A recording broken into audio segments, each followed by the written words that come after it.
Order! Order! You are an incorrigible delinquent at times. Behave yourself, man!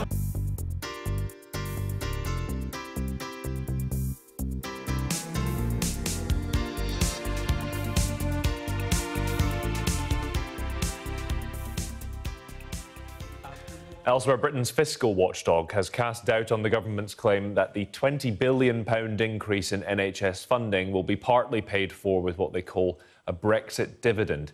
The Office for Budget Responsibility said it believes that Brexit would weaken the public finances overall. The chairman of the OBR, Robert Choate, joins us now. So you've come to the conclusion that the Brexit dividend can't really be relied on. Why? Well, this is basically a conclusion we reached when we did provisional analysis immediately after the vote. I think the general view amongst economists is that the Brexit, and obviously we don't know exactly what form it's going to take yet, is more likely to weaken the outlook for the public finances and strengthen it over the long term because of the impact that it would have on activity in the economy and tax receipts coming in. Looking more narrowly, there's the question of the savings you make by no longer having to make the contributions to the EU's budget that you otherwise would have had to do. And there, if you look at the period over which the additional money has been announced for health, there is a potential saving there of in excess of £13 billion, but about £7.5 billion of that will be used up in contributing to the divorce settlement. And of the remainder, the government's already identified some other areas of Brexit-related spending that it would look at, things like farm support, science projects, access to regulatory agencies. So it's not clear when you consider that the total health announcement is about £20 billion a year that you get much of that out of any definition of a Brexit dividend. However, as you said, it is unclear how much will be available after payments towards whatever the settlement is. So is there a caveat that, in fact, it could be funded depending on the deal that is made? Well, as I say, you're still looking at a relatively small sum of money compared to the total cost of the money that has been announced for health. So on our basis, we assume that the health spending means that spending overall will be about £20 billion a year, higher than it otherwise would have been towards 4 or 5 years out. That's a point at which you might, as I say, have a maximum saving of about £13 billion or in excess, but more than half of that used up in the estimates we published back in March of the likely profile of the withdrawal settlement. And as I say, there's this other Brexit-related spending there as well. So obviously, to tighten this up a lot more, you need to see first a firm and detailed withdrawal agreement, and then also hear from the government what that implies for the other sorts of spending commitments that they might need to make. So in the OBR's view, with the figures that you have right now, is there any way that the NHS is going to get that funding?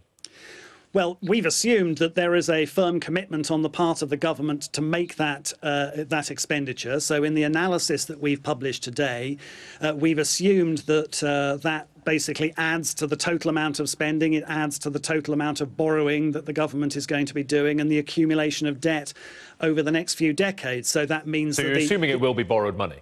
For the time being, yes, until we see evidence to the contrary. And obviously the government has said that part of the money would come from presumably tax increases, potentially other cuts in public spending. And when you know what that is, presumably at a future budget or other fiscal event, you can then take that into account.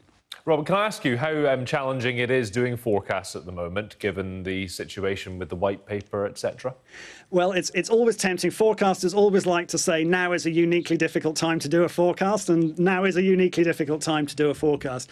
The challenge for us in particular is that we have to produce our forecast not on the basis of what we think is most likely to happen, but on the basis of current government policy as it is stated. And obviously that policy is in flux at the moment. So when it comes to Brexit, we made some initial provisional judgments back in November 2016 after the vote took place. And we now need to see how much detail there will be in any forthcoming withdrawal agreement that allows you to take a more detailed or a more nuanced view of that. So we're basically waiting to see what additional detail there will be in before going back and revisiting those those original judgments. And just finally, Robert, there are plenty of people who aren't your biggest fans as an organisation. Indeed, I'm looking right now at a Telegraph piece from a few years ago which says 4 times the OBR has been wrong. Plenty of people have pointed out that you have been wrong in the past. What do you say to them, and why aren't you wrong this time? Well, 4 is a limit. Any economic forecast, any fiscal forecast is not going to be right in all its particularities. We're very clear with every forecast that we produce that there is huge uncertainty around it, even if the government sticks to the policy that it has stated. You don't know quite how the economy is going to perform. You don't quite know how revenues and tax receipts are going to perform in any given state of the economy. That's clearly difficult, but when governments make policy decisions, when they decide how much to tax, how much to spend, they need to face up to those uncertainties as much as anybody else. And so what we try to do is to set out the judgments that we've made as clearly and transparently as we can. We try to explain how things could turn out differently if the economy grows more or less quickly, the government can borrow more or less expensively, for example, and that hopefully provides a range of information that people who might take different views from us about the most likely outcome can draw their own conclusions.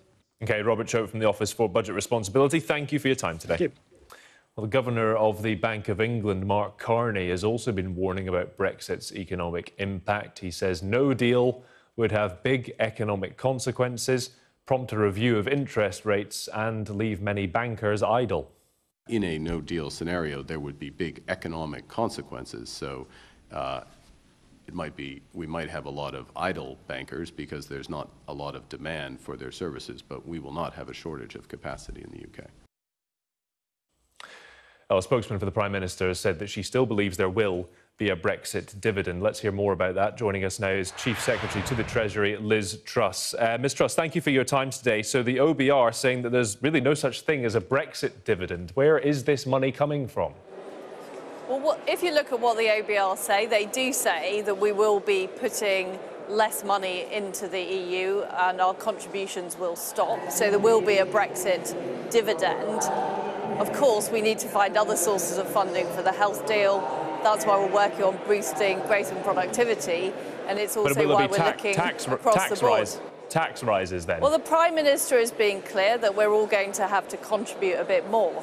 But my job as Chief Secretary is making sure we get as much value for money as possible for public spending so we can keep taxes as low as possible.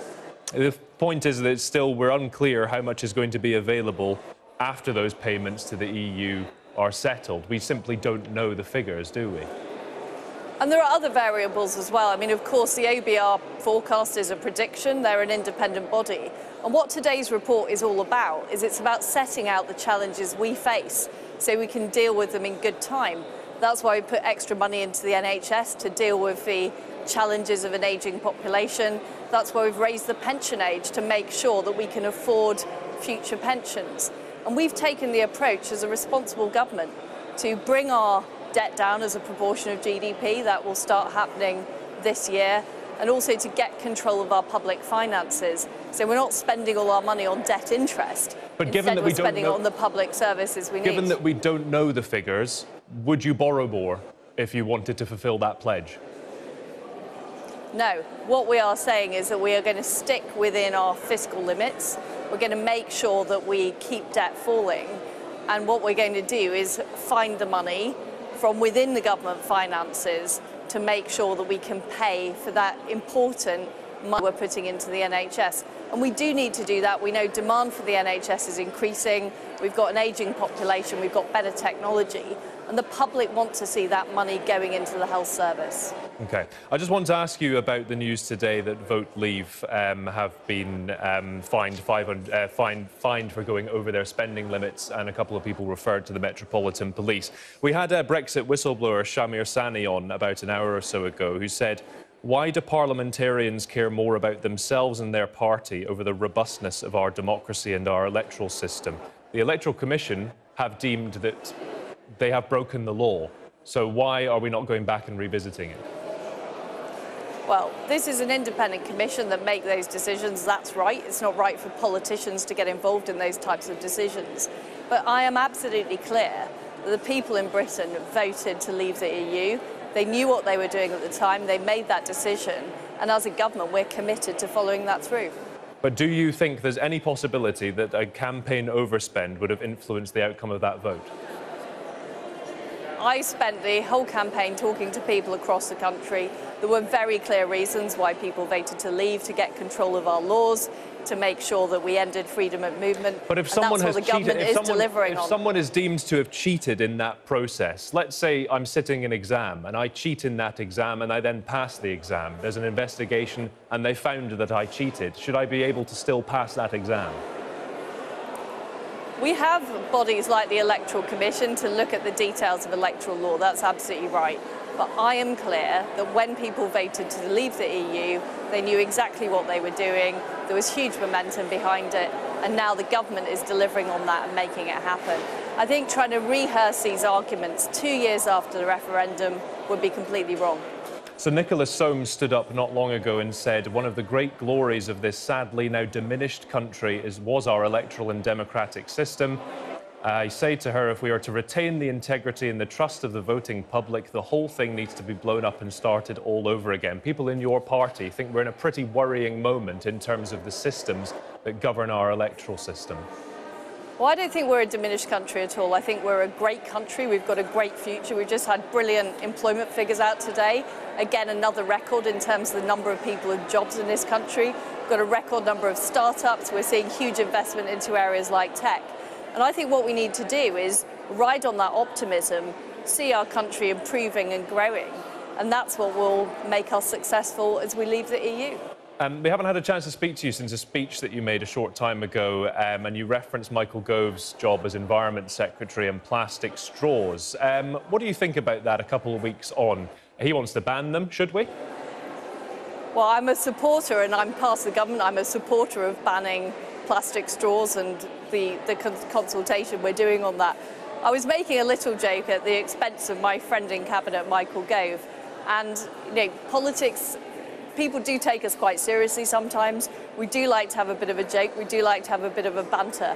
And I'll continue to do that. But you do support the plastic straw ban. That's good to hear. Just want to ask you as well I'm a supporter of. I think he's doing a brilliant job as Environment Secretary, and I think it's very important that we continue with that progress.